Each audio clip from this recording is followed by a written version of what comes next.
Change the scenery. I know. Action.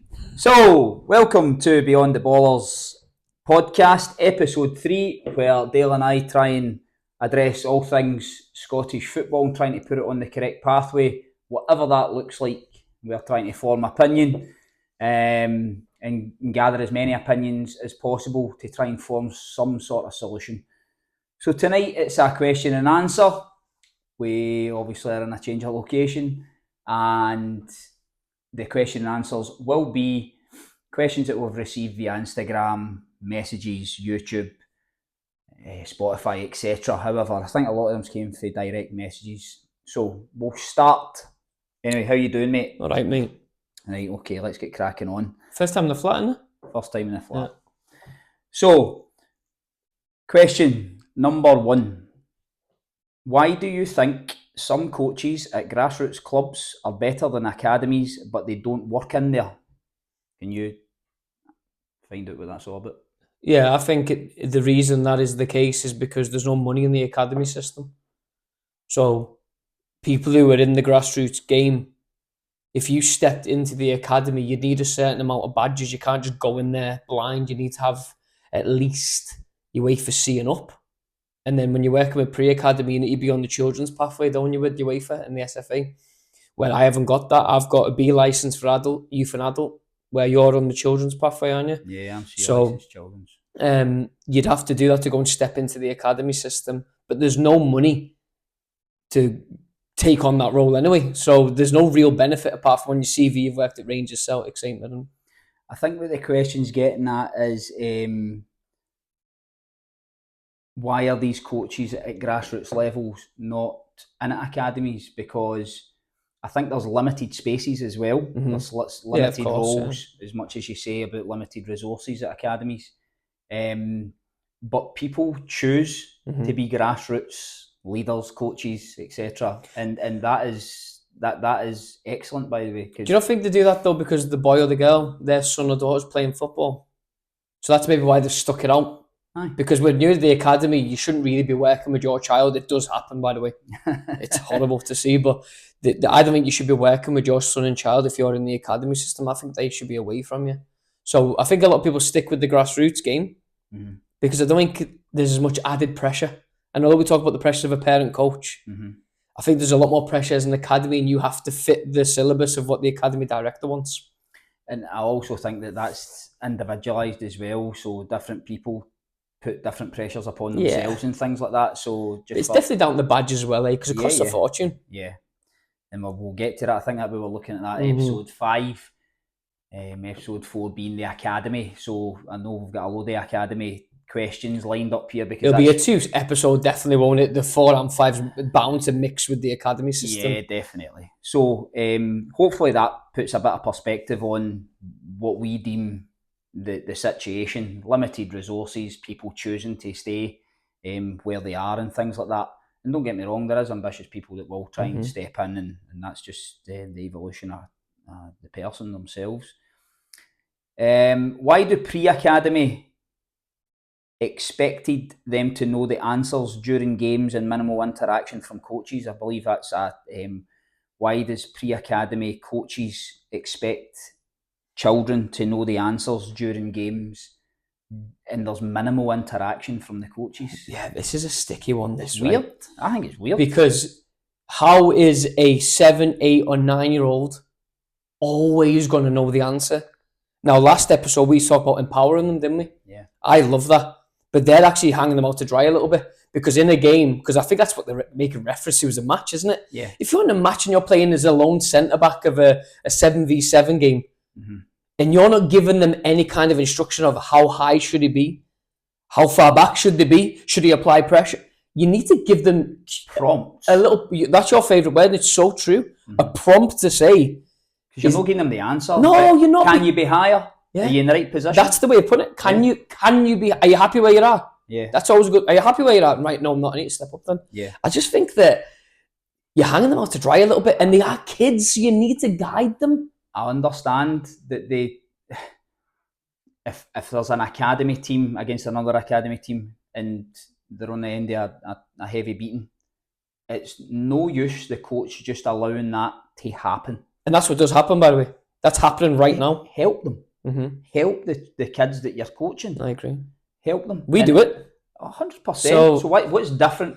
There's no different. Advanced level and grassroots and grassroots and academy. There's no difference at all. I've got views on that, but I'm going to keep them for now. Hopefully we get that another episode, and things will crop up that we talk about anyway. But so I think they should be helping a wee bit more. I agree. Big thing coming out for the SFA though today. Again, they've ditched the schools that they're funding.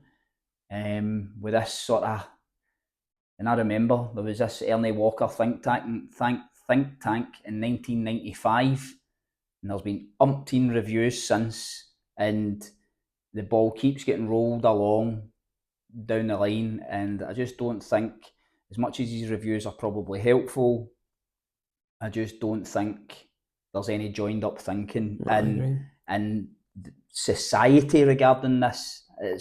Is it the SFA? Is it the clubs? Is it whose responsibility is it? I can't believe I don't want to go into it because it's not even one of the questions. No, I know. I can't believe they haven't even tried to look for another sponsor.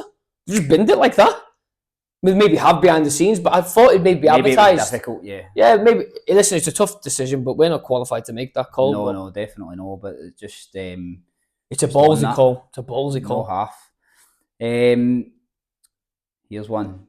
Do you think that coaches give favouritism to players at grassroots clubs for self-gain regarding parent helpers and sponsors, etc.? So does the coaches give favouritism to players at grassroots clubs? I think so, yeah. So say if a child is in this team and the dad sponsors him through his work or whatever, I guarantee they get favouritism in a vast amount of teams. Not all of them. No. I think we're very fair. And we haven't got all the answers, but there'll be loads of teams like us as well that are like, nah, listen, it's on performance and merit. But I guarantee there's favouritism if there's a mum or a dad whose company is sponsoring that team that think, right, we need to keep them on the sweet side here. Or is the dad a coach? Mm-hmm. Is he helping when someone else can't make it? Mm-hmm. I guarantee that's happening. Would you? Is that right or wrong? That's wrong, isn't it? Favouritism. Why is it wrong if you see them funding that team, right? And the player is getting maybe a wee bit additional game time, wee bit of favouritism, but the team would fold otherwise? I don't think it's so much the game time. It's the social media stuff that I think people are getting at. That's what that question is. Is it? I think that question is, why is it, oh my God, he was amazing today. Oh, right. Yeah. Right, okay, yeah, because your dad gave you a few £100 for the strips. That's my take on it. There's a whole host of things that probably goes on. Yeah. We don't even know because I know. We try and stay out of that stuff, and keep away from the political side and the money side of it. It's a horrible thing. But I would imagine that there is favouritism and nepotism that goes on all the time. Not just, and by nepotism, not just in grassroots. Not just in grassroots. You think in academies as well? I'm thinking academies as well. Okay. So see, for me, if, let's say, there'll be scenarios, if there's a player struggling, maybe the parents or the parent company or whatever it is has gave them a good load of money for whatever it is, there's got to be an appreciation of that as well, because it's difficult for the grassroots clubs to operate and go and find sponsors, and the funding's difficult. I get it. And if they can just spread the game time out a wee bit, and it's all particular, whatever this particular situation is going to be different each time. Mm-hmm. But I don't mind it now and again, as long as everybody sort of is on the obvious same page. Yeah. But you're not going to have a development player and an advanced team playing every week, because it wouldn't happen. It just wouldn't happen. They would get eaten alive, and it wouldn't be doing any good. But well, yeah. Go on then. I know that there's parents that have players in the academy system, right, who have some form of say within the academy. I know it happens, and they're not ready to be in there, and that's holding a place for someone else. Wow. Yeah, that's a God's honest truth, by the way. Don't need to name any academy. It's not No, about that. no. But that is, I know for a fact that's in place right now, where the player will never sign professional because they're not good enough. But the family are supporting something. And is that one instance you know of? That's just one I know of. And then there could be that multiplied throughout the. Well, there's dads coaching in academies. I think that's a bit wrong. I think that's a bit wrong. And then sons in that team as well. That doesn't make sense to me. Because I think that will naturally become bias. I think you'll naturally become biased. I think the whole thing is leaning towards what's the overarching decision making like, and what is that forming, and is that detrimental in any way? Yeah. And I think that's just something that maybe clubs, coaches, Tom, they might be able to handle this well. The club might be able to handle all this really well. Yeah. And it gets taken out of the parent's hand. That's fine. Yeah. I doubt it. No. Because that's a coach down. That's a coach down straight away if he leaves. or the boy gets released. Yeah, I know. Anyway. Not very difficult, but I think it's a great point that we know that these sorts of things, it's in there right now. Hard to manage. Really hard to manage that. So the next one, do you think grassroots teams hide scouts approaching about players to keep their strongest players? I know that's happened. I've coached a boy whose grassroots team done this. I know that happens. Weekly, I reckon. Oof. I'm not even being dramatic. I reckon weekly this happens. But there's an approach. There'll be an approach to the coach, and the coach won't, because some parents won't know what happens here, by the way. So let's break this down. So as a scout, the initial approach will be you'll be going out to watch a game.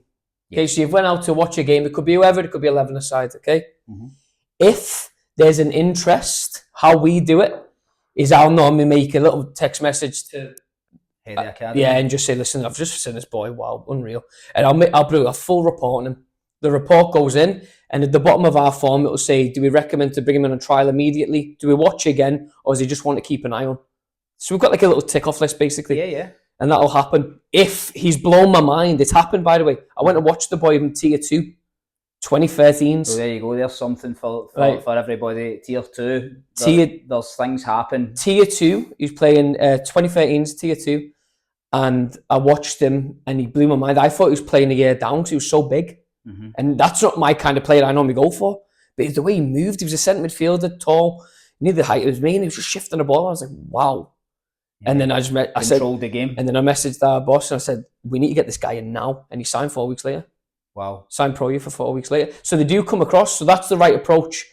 And then normally you'd make contact with the club. You would never go and discuss it with the parent ever. With the coach who's in charge of that game. And say, listen, I like your number 8, 10, whatever. My name's Dale. I'll introduce yourself. Normally give out a little card. You'll show your card, your ID card anyway. Yeah. And then I'd make contact, and then we'd normally go and revisit the game again. And if he impresses, then we'd say, listen, we need to follow up this scout report. That's how it works. I know for a fact this has happened where, we've been approached by Celtic, Rangers, Motherwell. We've been approached, so we know how it should look. It should look like, right, we like such and such. It should never go directly to the parent. I get that. But I know coaches are hiding that information because it will naturally weaken the side. But it's not your side. You need to be there for the individual's development, Tom.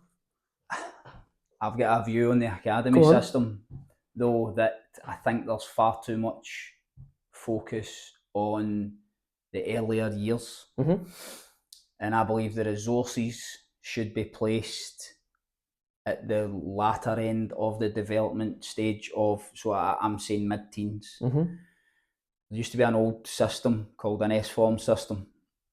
Same as England. Yeah, so the S-form system was 13 when you signed. So you're allowed grassroots up until under 13s.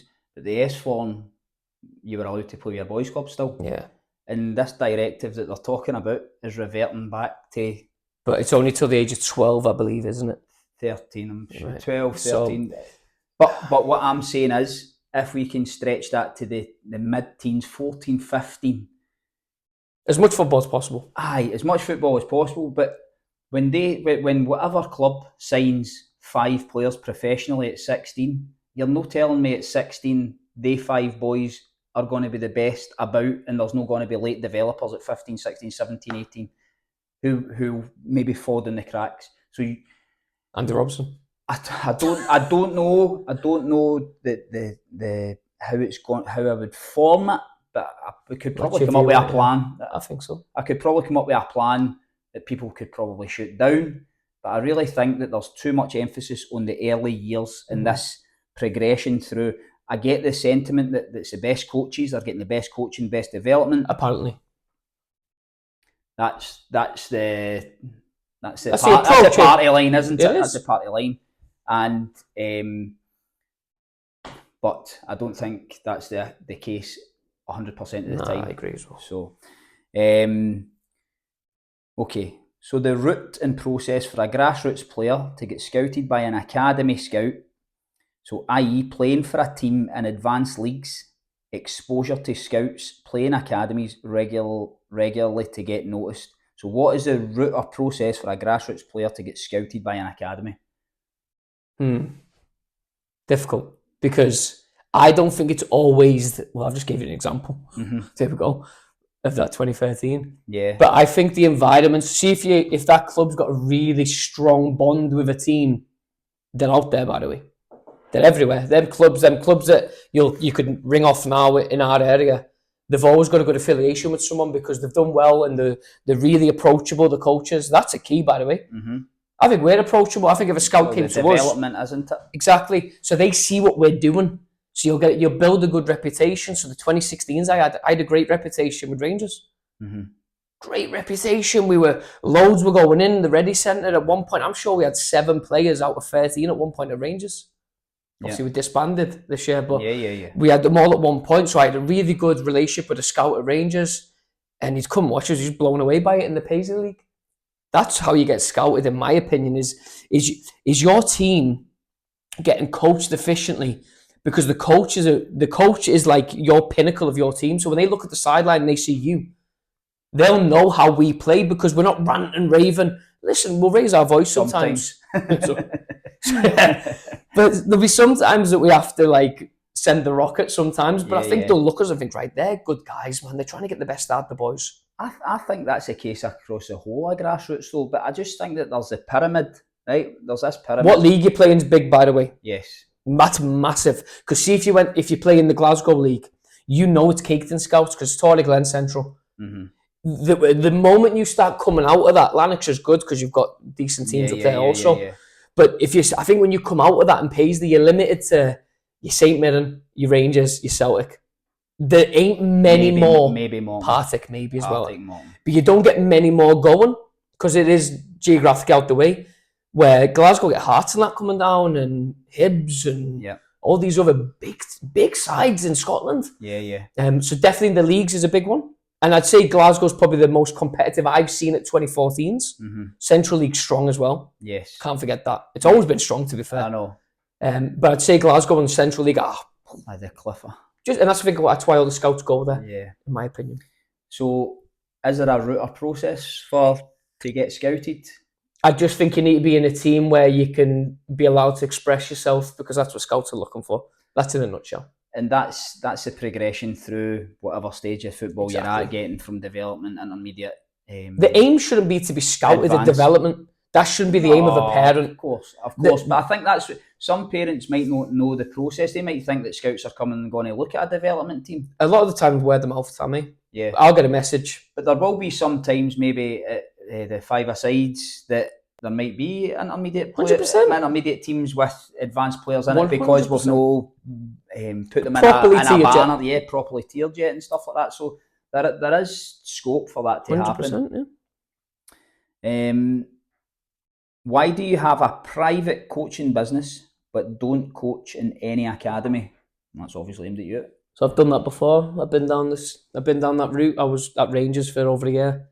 And I wasn't fortunate to take on a proper position within the academy.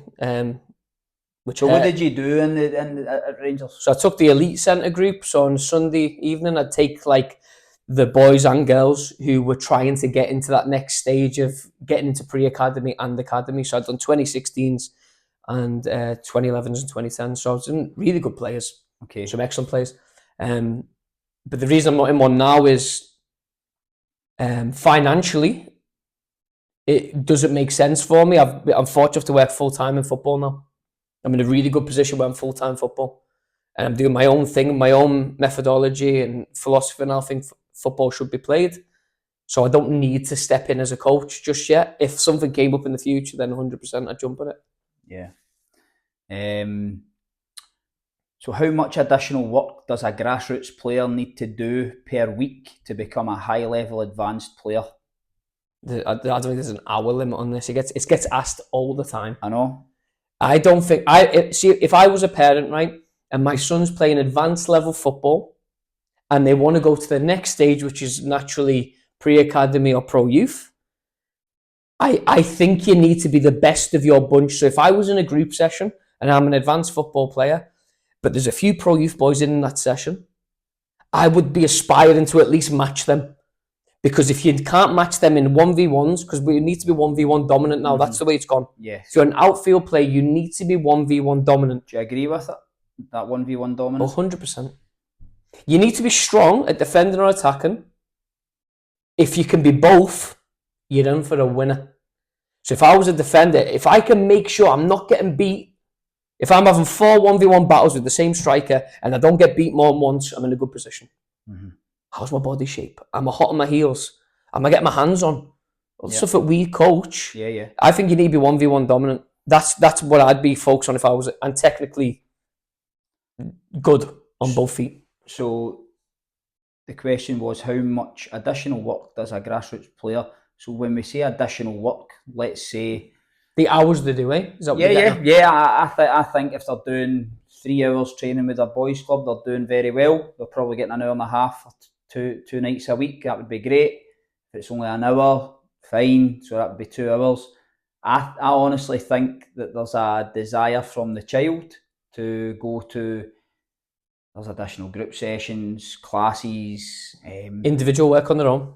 That's the next thing. Individual work on their own, and if they are aspiring to get there and they want to put the work in, I think there's every chance that they could get there to advanced level.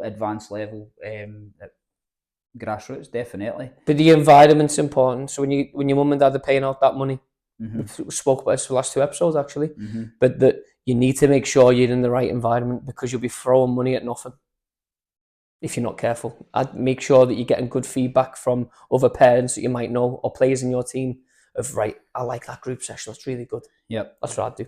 Yeah. Okay, so I don't think we can answer that specifically, but I think that's a personalised, depending on the hunger. How hungry is the player? Because if he's hungry, he'll never leave the ball. And this is the thing, do the parents want it more than the child? Do the parents want the child to be better for whatever reason? I did. Yeah. I did. I think it's common. Yeah. I think you just want your child to do well in life. Because they're better than what we were when we were kids. Yeah. So my boy was better than me at 9. And I was decent, but he was better than me. And you think you've got a chance. And you think, geez, someone you can play. I know. So it just shows, eh? I've got that in my head as well. I've got a wee bit of a late developer as well, you know. So, okay. What are the most important factors for a youth level player to go professional? Well, factors. I think financially is the biggest one, and I've already put this out there, that financially your family need to have some sort of spare income to be able to throw at the child to develop. No different to any other sport in the world, by the way. They need to. That's the main factor for me. And how accessible is football? So if we've got players who've travelled from Auburn, right? If their mum and dad don't drive, what are they getting? Because there's no football development officer coming up there, by the way. No, I mean it. There's not. I've worked up there for 6 months. Yes. There's no football development officer that comes to Auburn weekly or bi-weekly. It doesn't happen. So who's giving them the coaching? The guys who are volunteering are great guys. Auburn's, honestly, the guys up there are fantastic. Riddled with good guys, yeah. And the talent, I had 3 that played for me. All 3 ended up in playing at Rangers at some point. One's just committed to Kilmarnock. One's just playing boys club now in Oban because of travel and whatever else. And then one's probably about to go St Mirren or Rangers. So out of 3 young 2016 players, 2 of them are about to sign pro youth. Yeah. So the talent is up there. But that's only accessible because the mums and dads can drive. So accessibility. And financially. I would look at it from more of a personal point of view regarding player hunger again. Yeah, of course. Do you have that ball all the time? Are you an annoying little person under your parents' feet? Get out the house, you do me head in. Yeah. I think that's a good thing. Stop booting the ball about in the house and all that sort of stuff. You want them to have that desire to, do you know what, I'm just going to go to the pitch in the dark or whatever it's going to be. Extreme there, but they want that. The extras, Tammy. The extras is, you're not going to cheat the extras. You're never ever going to be able to cheat. And it doesn't matter what you're doing in your spare time. If you've got the ball by your feet, you're building the relationship. Yeah. And we talk about that a lot. Yeah, so I think it's personal desire as well. So the attributes. So desire. So would you go with the financial and accessibility? Would you agree with that? It's a factor or not? So if it's a big factor now. Yeah. Nowadays, maybe not when we were younger. I just don't know where the kids go to play football for free now. Well, they can't have accessibility because all the pitches are locked up. Every cage you go to in Scotland or booked is locked, or you have to pay for it. Mm-hmm. Or the lights are off. See the cages. Mm-hmm. What they're called again? Is it multi-use? What they're called? Mudder pitch or something they're called? Is multi-use. Mate, the lights go off at like 9 o'clock. So what are you doing? You're playing with a head torch on, bro. Mm-hmm. What are you doing? Well, I know that new directive saying it's going to fix it and open. No, they're not going to do that. They're not going to fix it. It's a load of nonsense. This is the thing. Because there's no money in it for them. No, I know. And there was a directive as well. There was a study done where Norway has something like 2,000 pitches. Yeah. Someone sent me that. Free to use. Multi-use pitches. In Scotland, we've got 300 that you need to pay for. Mm-hmm. It's a shambles, man. So see right away, see if we're actually looking at ourselves, we're going, what chance have we got? And by the way, chance have we got? See, if parents might not know this, because they might think after this they'll take the kids down to a pitch. For an hour hire in peak times, you'd be lucky if you're getting that pitch for less than £35, £40. So if you're taking your child down there to kick a ball around, it's going to cost you 40 quid. Oh, what is it for a third day a pitch? 45 quid for a third day a pitch? A third of a pitch. Uh-huh. And it's an hour. You don't get 61 minutes, mate. You get an hour. Yeah.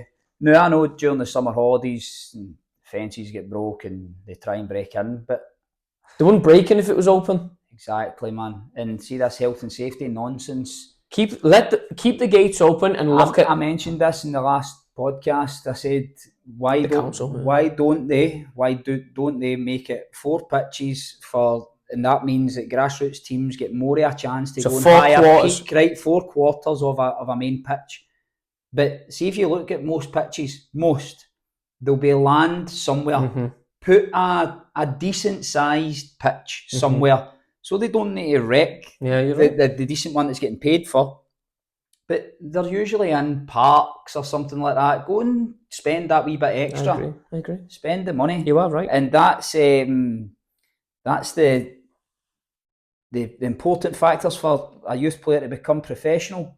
Well, some are personal driven, but sometimes I think we look at the facilities and everything. Where do we play? Well, I'm not really giving them a really great chance. Yeah, I agree. So the next question. Academies at under 12 level seem to have settled teams, and in my experience, inflated teams. How crucial do you feel it is to get in an academy at a younger age? I wouldn't say it's crucial. I'd say it definitely gives you an advantage by getting in early, because I think that also your name gets out there and you're exposed to that environment. Because for those who haven't played academy football, when you're playing academy football, it is high intensity and it's very rare they give fouls. Where when we play grassroots at a 7-a-side game or 5-a-side game, I'd say the coaches are normally in real good control of games overall, and they'll stop a foul. I think most coaches are honest. Yeah. See, at academies, it's not really like that. You will go in there and they'll very rarely call fouls unless it's dangerous. Yeah. I'm all for that because I think it does teach them that bit of grit that people need. Yeah. So getting them in early in terms of the environment's important, but I wouldn't say it's crucial to make them professional. Because you look at the percentage of people that actually get taken on through the academies. Exactly, and the ones that break through, it's hard anyway. But I'd say that to get your foot in the door early, it definitely helps. It would, because you're also additionally playing with very good players. Yep. So you'll naturally get better. You'll naturally get better. But I don't think you'll go... I think at the age of 8 and 12 is the most important ages. That's our age group we focus on. Is the most important age group because that's where their technical foundations come in. I believe they should all be technically sound by the age of 12 in the academy. Technically sound on both feet and the 1v1 dominant. And then after that is tactical. Boom. That's where your shape comes into it. I don't want to see someone getting shaped at the age of 9. Shape knowledge. I do not want to see anyone getting shaped at the age of 9 years old. It's ridiculous. Because they should be able to play multiple positions. At 12, you should have a nailed-down position and be strong in another one, in my opinion. Okay. So not vital, Tam. It's not crucial. No. So see on that, right? Regarding the academies having settled teams and inflated teams. Is he saying that the question... Is he getting at, you think, there's too many numbers, maybe? Yeah. I think there should be... See, when they go to... Well, at 12-year-old, you go to 11s, though, and you go to 11s in... We go to 11s next August, is that correct? Yeah. I think there's a transition. So we go to 11 aside. So realistically, in the academy, at 11s, they won't have more than 18 players in their age group. They'll have a few on trial, by the way. But they'll have a set squad. So I think if we're talking about 9 aside, there'll be 2 teams there, so there's probably 20 boys. And right now, if you're not in the top 10, you're probably worried because 11s is coming around the corner. So if you're not in the top batch, and you're only in one team, and it will go down to one team at 11s. It doesn't go 2 teams. There's one team. But right now at 9s or 7s, you'll have 2 teams. How many do the academy squad usually hold then, if that's the case? At 7s, you're probably looking at about 18, 20 players. For 2 teams of 7s, right? You'll have that because you'll need subs, obviously. After that, they'll start trimming. That's what they'll start doing. They'll start trimming down. Okay. So, on that basis, right? On that basis, why are boys asking to get released from academies to go back to grassroots clubs? Because some grassroots clubs' coaching and development is better than academies. I've seen that. And there's not going to be many people currently playing pre-academy or 2015, 2014s that will convince me that the coaching is better elsewhere than at their boys' club where they came through. I honestly don't believe that the academies at them age groups are doing mega things different than what we're doing. They've just got a higher standard of player probably at that time. And your session will naturally look amazing if you've got better players. Yes. But the skill, right? The skill in that is, can you make an advanced or academy level player better? That's where the magic comes in. Because anyone can put on, right, an advanced level session, anyone, and make it look amazing on Instagram. But I can make them better. That's the skill. And I think that's why people do turn it down. We've had a 2015 that's turned down pro youth clubs. An elite status pro youth club for us. I think that's the biggest compliment I've ever received. I've had a 2014 leave a club, come to us and sign with another pro youth club 6 months later because the development he was getting with our methodology of training time was through the roof. I take so much pride in that, by the way. Yeah. There's a lot of pride to be taken in that. I just feel that it shouldn't be happening. So just going back to the numbers though. So let's say they've got 2 squads of 10, right? For 7s. And then they maybe go to 22 for 9s, roughly. But in there you've got trialists coming in to go, I'm better than you. I'm going to take your jersey off you. Now we're talking about 10 and 11-year-old children.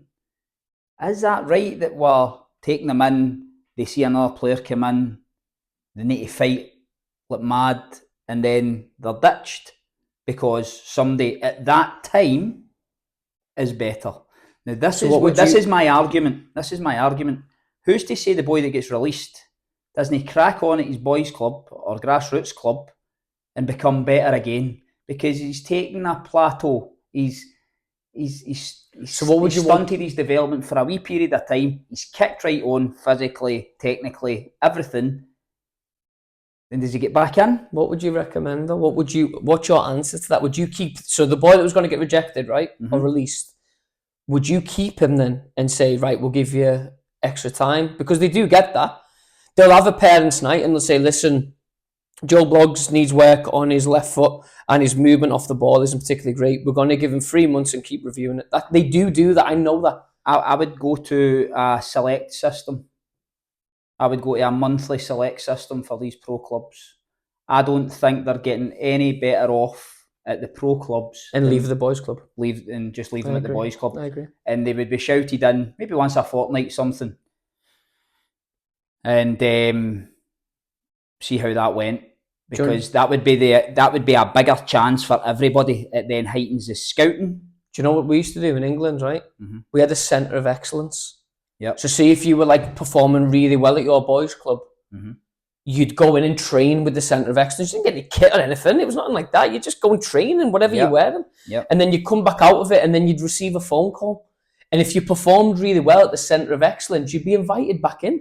Yep. But it was like an S-form system that they had in Scotland. It's the exact same thing. There was no pressure. I never felt any pressure as a young guy playing football. I was just scoring goals. And then if I got if you got like someone ring you saying, "Oh, listen, your boy's doing really well," fantastic, man. I just think it's a relatively closed door after a certain age. Around about 10, 11, when they've got their settled squads, you've got to be exceptional, outstanding, and to even break in. Do you know what annoys me? I don't want to go on about because we've got loads of questions and time's killing us. Yep. What time are we on? 15 minutes. Right, okay. So hurry up. Do you know what kills me? Right, is that when someone says they need to be exceptional to get into that squad, where you put someone in the academy system, right, because they're saying they can make them better. So when you say they need to be better than what's already in there, that's just contradicted what you've just said. You're now telling us that the boys' club is now better than the academy because we've produced that player to be better than what's already in there. That is the most bizarre comment in the world. And that gets to me. You see how angry I'm getting with that? But that's what happens. It happens every week, Tam. That's exactly They have to be better than what's already in. How can they be better? Because you're saying the academy's giving them better coaching. Move on. Do me head in, man. Equal game time. For or against? At young ages, 100% I'm for. What age? When it gets to 9-a-side, I think it can't be equal game time. As it starts approaching competitiveness. Aye. I think that's just got to be managed properly. I don't think you expose, if there's a boy that you think is struggling, there's no point in exposing them to really difficult situations for long periods of time. And without going into it, right, this is why the tier system needs to work, Tam. Because as soon as you put a player of lesser ability on to replace someone who's really high standard in your group of high standard players, you're getting flattened. Yeah. We see it all the time, man. So at a young age, yes. 5-a-sides, probably. 7's okay. 7's we're moving towards, let's have a wee look at things, and then the last year at 7's probably gone like that. Is this the right fit? Your boy used to get 11 minutes. I know. Do you know what I mean? And he accepted that, you accepted that, and everyone accepted that sometimes you're not going to get the game time. But he didn't sulk about it. He was mature enough to say, Joe, I'm going to train like a dog and get better. And now he starts every week. Kudos, by the way. That's one way of looking at it. Oh, big time. And sometimes that's a difficult decision for parents to have. Yeah. Some parents are like, nah, no chance. But we've had this. The training's more value than the game.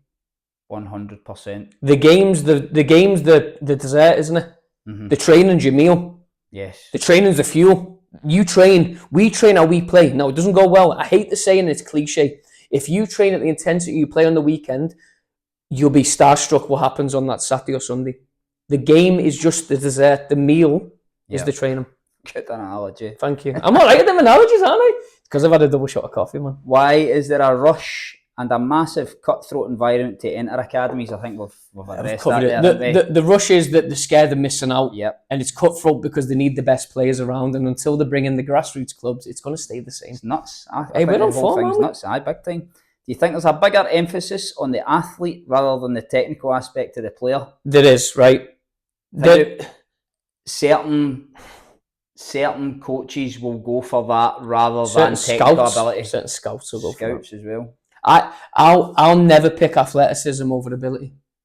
So when I grade them, I'll pick technical over athleticism. Now, so I'm going against the grain, by the way, because most have been told they need to go with, if you can't run, you're not going to be a football player. We know that. Well, there's other things that come into it when they do predicted heights and all that in academies. Exactly. Absolute bonkers. Well, if you're a goalkeeper and your predicted height's under 6 foot, you won't be signed. Because no goalkeeper is less than 6 foot in That's the SPL. half the country's goalkeepers just chucking it now. True. Mate, if your predicted height's less than 6 foot, you will not sign professional in any club in Scotland. And they go them. Yeah, I get it. It's freak shows, right? There's freak shows out there. They do manage to break the mold. I'm telling you now, when they do these predicted heights, there's no predicted heights back then. No, I know. But now the science behind it is if your expected height's less than 6 foot, you're not going to play in the SPL as a goalkeeper. Right. What's your thoughts on teams making kids commit to the club so they can't go to any other academy at the age of 6, 7, 8 when they can't sign to the age of 10? I don't like it. It happens as well. But the problem you've got is the power of the big two in Scotland, naturally. And the best facilities are I'd say that's the same in the East with Hearts and Hibs as well, isn't it? So I don't think they do the cutthroat action as early. No. Celtic Rangers will naturally want the best in the west of Scotland and sometimes towards the east and central belt. But they will give the ultimatum of, listen, we don't really want you training with anyone else because we want you to stay with us. I'd take that as a compliment. See if my boy or girl's at Celtic or Rangers and they say that, that's the biggest compliment I've ever received. Because that's how highly they think of them. But at 6-year-old, you're not telling me that they're the best player on the planet. There's not one person in the world right now who can tell me a 6-year-old boy is going to be professional. Exactly. So why are they getting such antsy over it? Aye, so hung up on. And I get it, but do you not think the academies are scared of missing out? Do you think Celtic and Rangers are scared of missing out? Because if Celtic's got to play a Rangers, will go for him. Rangers got to play a Celtic, go for him. That happens all the time, man. We've seen it. No naming the name, but we've seen it. Yep. Is there a problem in the system which see kids being taken into trials at pro youth or pre-academy based purely on who their parents know or friends with, like scouts, coaches or people in higher positions? And what's your opinion on that? And what benefit is it doing to the child? I'm bang against. That's what we just talked about at the start, wasn't it? Is nepotism. Yeah, it's poor, man. I would never do someone a favour if the child isn't good enough, because no one gains anything from that. I lose my credit as a scout. The club get a player who's not ready, and then the child's got to deal with the rejection of not being good enough. It's such a silly thing to do. Yeah. No one gains in that situation. You can't slip through the net, Tam. But it happens. All the time. Mental. How do you stop it? You can't stop it. You can't stop it. That's a similar type question to the sponsor of the grassroots team getting it's true, isn't it? Money. You can't stop. How are you going to stop that?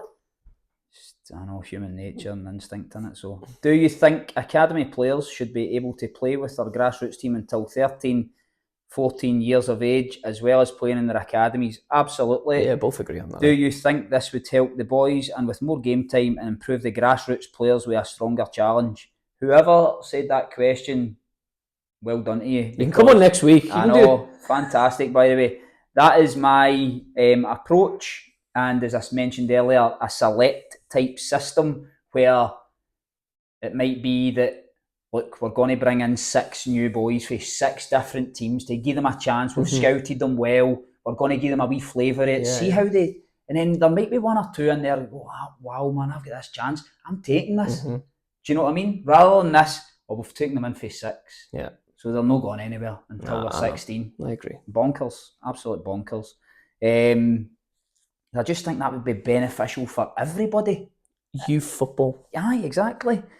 2 from Stephen McKenna in Australia, who is Modern Pro Academy. Good on you, big dog. Give him a follow, man.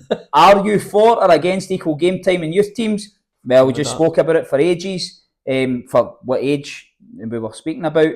And who would... This is a cracker, by the way. I think he's talking about himself. Who would you rather coach your child's team? A parent volunteer with limited coaching experience, however, has a fantastic personality, has a great relationship with the kids, or a qualified coach who's good in the grass and tactically aware. So who would I rather take? Who would you rather take? Would it be a parent volunteer, cracking personality, great with the kids, or a qualified coach? Age dependent. Maybe. And tier dependent. Okay. If they were fresh in the game, like we spoke about last episode, the one who's approachable, the fun coach. But I think you can have the two of them brought together. I want the cocktail. Yeah. I want the cocktail. No, I think you can have a fun coach and one who is technically... I wouldn't worry about tactics, but I get what he's going at with that. So Stephen, he was a pro at Rangers, Queen of the South, etc. And he's done his coaching badges, etc. here. He now lives in Australia. But I think he's talking about himself when he lacks interpersonal skills. Mm-hmm. So... There you go, big guy. True. Nah, I'm kidding on. But I think where a whole load of parents get hung up is, they've got badges, they've got this is great. By the way, you could have all the badges on the planet, and you and I both know about certain situations where people will get through for different sort of reasons in their life why they're doing that. So they might take different teams, it might be different, just a whole range of different scenarios. My chicken fajitas, right, are legendary.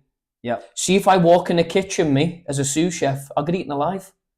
It's not, it doesn't matter what you can do, it's the whole package. Yeah. Are you emotionally intelligent?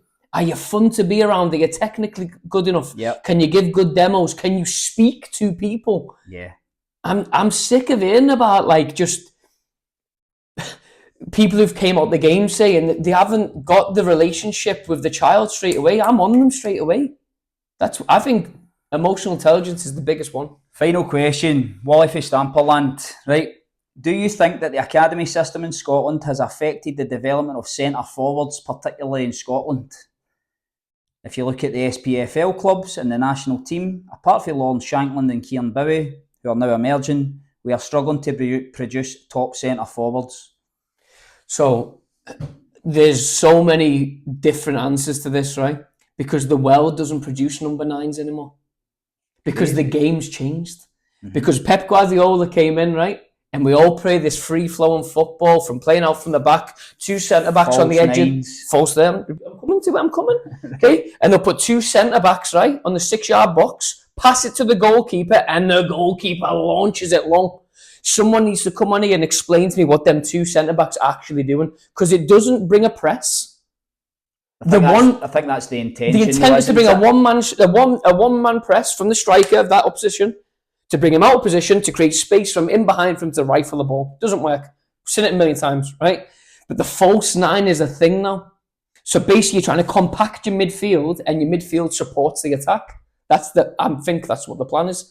But the number 9s we naming now, apart from Erling Haaland, because he's a freak, right? That's why Pep went and signed him. Exactly. Because what he gives you in your team's different now. Because the boy can't do a rondo, by the way. Mm-hmm. I've seen it. He gets abused, mate. He's in the middle and just gets bounced around the place. I feel sorry for him. Give him the ball in the 6-yard box.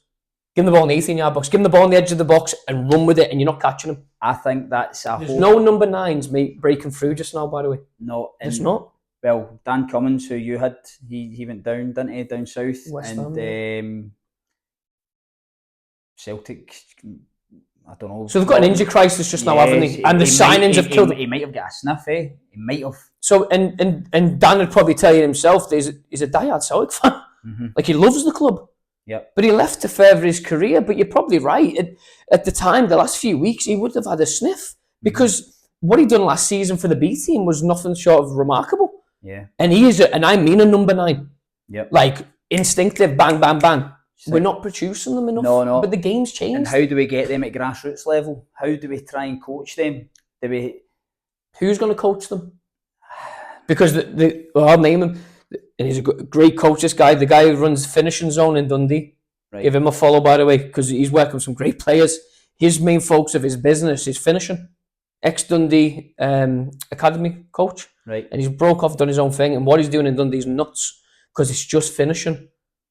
But he's giving them the vital information they need to go and... We were talking about that, and we're going to talk about academies next week, but this hybrid approach that's happening in England with academies and private coaches coming in because coaches are excelling.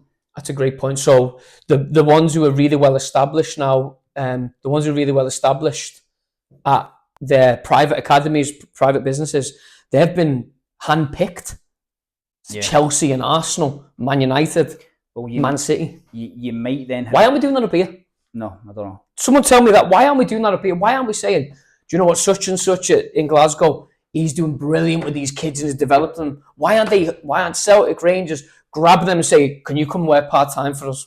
Well, my issue with that is that, see, if we were to put as many resources into coach development, so the major clubs, pro clubs, and done some coach education, done sessions with the local grassroots teams in their area, and all that sort, and tried to lift the sort of standards and just everything being lifted. Yep. I'm not saying there's anything I know what you're majorly wrong, but just if everybody could put resources, can we help making it better? Yeah. Everybody collectively, because ultimately what we're trying to do is get the standard of football in Scotland better. And what we're doing, just before we finish up, is we're going to have an open invite for a coach education day. Yeah. And that can be anyone who's working grassroots, academy, and private coaching. Is we're going to run sessions. Me and the guys will run a session, and it's open invite because we don't believe everyone needs to pay out additional money to get additional coaching. We believe that if we can teach or try and show how we do it, which could be wrong in their eyes. Yeah. But they can take a part of it. If they can take a part of the ball match, you say, we love that. We're doing well. So that's going to be an open invite. That's going to come out in the next few weeks, and we'll get as many down as we can. Yeah. Just, I had something to say there and I can't remember. This is what happens, mate. It's age kicking in for us again. I know. Right, anyway, come on. I'll come back to training tonight. Yeah. Cheers, guys. Thank See you you later. It'd be funny if that was